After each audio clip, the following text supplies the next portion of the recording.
How's it going, Dylan? STR Whisperer here, coming to you again with another student spotlight. Got one of our best students here. Not playing any favorites with Jacoby. Guy's an absolute killer. So excited to have him on. Have you guys hear about kind of what he's up to, the man he is. So you could tell us a little bit about yourself, Jacoby, and how we got on this call. Yeah, no, of course, and thanks for the quick shout out, and then let me jump on the student spotlight.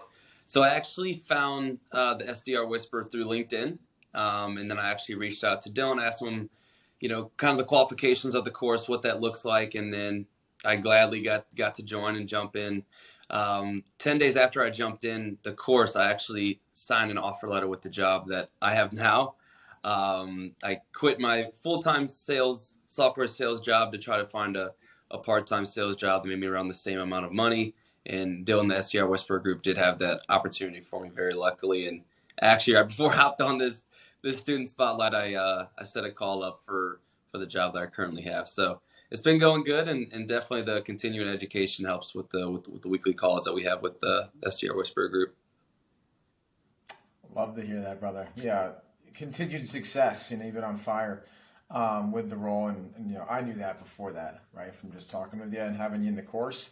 So I guess what was like the full time sales gig? Like, what was good about it? What was bad about it? How did you get into like the remote kind of a little bit more freedom Yeah, no, so that's a path? great question, Dylan.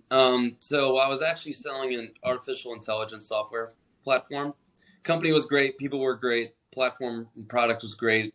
It was a startup. It was incredibly fun. But for me, I just wanted to dive more into what I'm trying to pursue outside of sales. And I think that it wouldn't be fair to the company that I was working full time with to have be 1 foot in and 1 foot out. And that's why I came over to you asking if there is any part-time sales jobs so I can still make some cash, still invest some, and not feel bad for pursuing something else outside of sales while still delivering revenue and closing deals with this job that I'm still doing now. So it's been I got lucky and blessed by the sales gods, I think.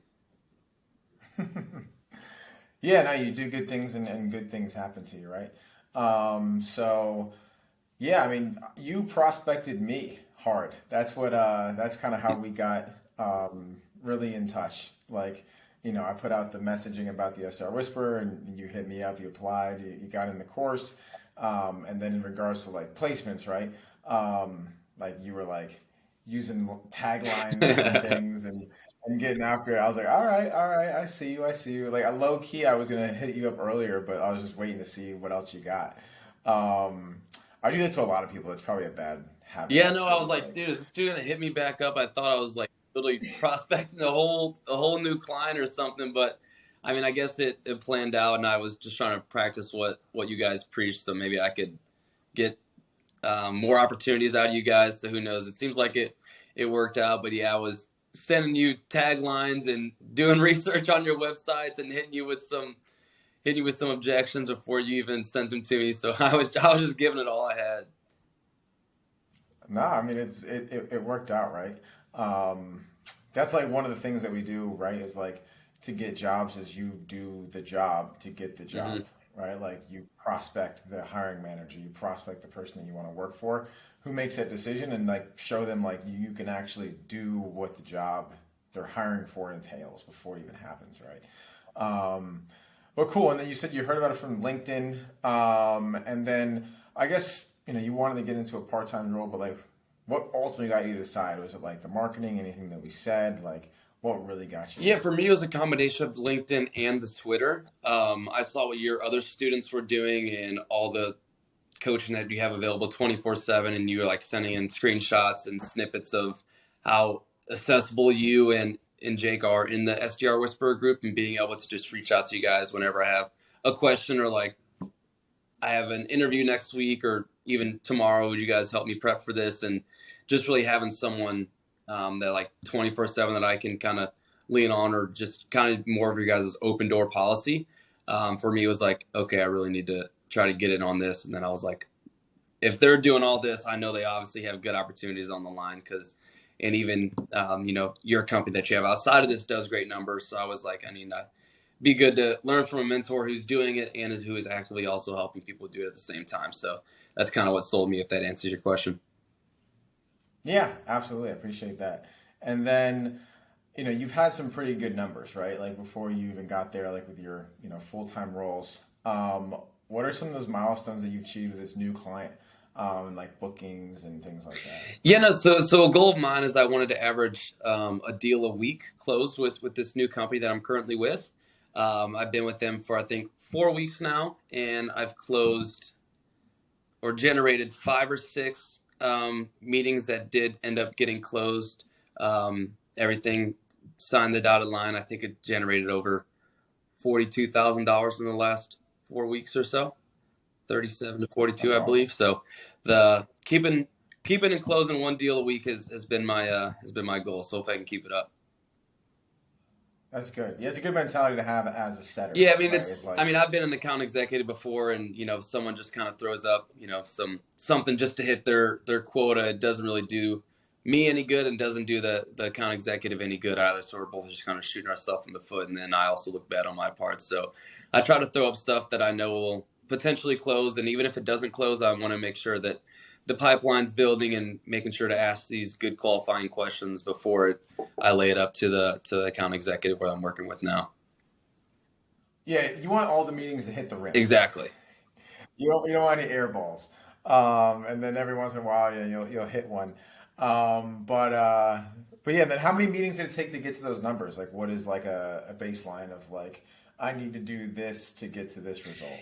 Yeah, so for me, I probably do around 60 to 90 cold calls each day, give or take, because like I said, it's part time and I'm working on some other things outside of this. I'll probably book around 6 to 7 meetings per day, so it usually ranges from about 8 to 9 cold calls per meeting, if that math is correctly. I'm not a math major, so if that is somewhat wrong, that I do apologize for that. But yeah, it usually ranges from about 9 to 10 cold calls per booked meeting, and then you got to add in your show rate and stuff of that nature. So I think me personally, I have to have 12 to 15 cold calls per qualified lead that shows, if that makes sense. Yeah, no, it's good. Looks like they've been using the trackers. Yeah, no, I think you hooked them up So with the trackers, so I guess it makes sense. yeah, because the tracker tracks all of that, like total numbers to conversations to Oh yeah, pitches no, from it's pitches to clutch too, because bookings then it's like from it booked helps to me closed. structure my day as well. It helps me structure my day as well, because I'm like, okay, I have 4 more hours until I got to go and do something else. I have to hit X amount of numbers and get X amount of picks ups to hit my X amount of numbers to hit my X amount of paycheck goal that I want. So it's kind of like a tally effect. And you said you're not good at math. Look at this guy. Humble. Um, Absolutely. And then how's the auto dialer? The auto dollar's been nice. That's at my first sales job. That is something that I loved and cherished. I haven't had it since, so it kind of brings me back to the good old days. It's been sexy, to say the least, I guess, is the good word to say. There you go. Yeah, it's like, doing, I think, because you were just doing regular Yeah, calls, off the Excel like sheet. Yeah. off the Excel Hmm. sheet, yeah, which is, I mean, it's better than nothing.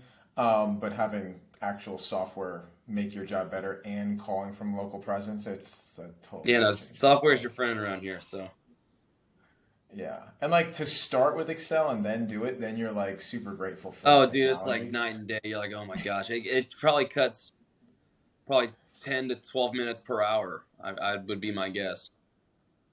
Yeah, yeah, it's huge. It's absolutely huge. But awesome, man. And then if people wanted to find you, obviously you're doing things outside of it. If people just wanted to, get to know Jacoby more, where do they find you, follow you, things like that? Yeah, no, so that's a great question. I appreciate you asking that too. So they can reach out to me on LinkedIn, at Jacoby Curry, or if you guys wanted to follow my, the thing I do outside of this is acting. So if you guys wanted to follow my acting account, I just moved out here to LA and relocated. My Instagram is kobe.curry. So appreciate you asking and supporting, Dylan. Of course, brother. I'm looking forward to seeing you on that big screen. And don't forget about us when you're big and famous, Yeah, brother. no, of course. Thank you for hopping You on. gotta feel the pocket. Gotta feel the pockets before you feel anything else. So I'll remember you guys for sure. Sounds good, brother. We'll chat soon. All right. Thanks All for right, coming see on. you guys.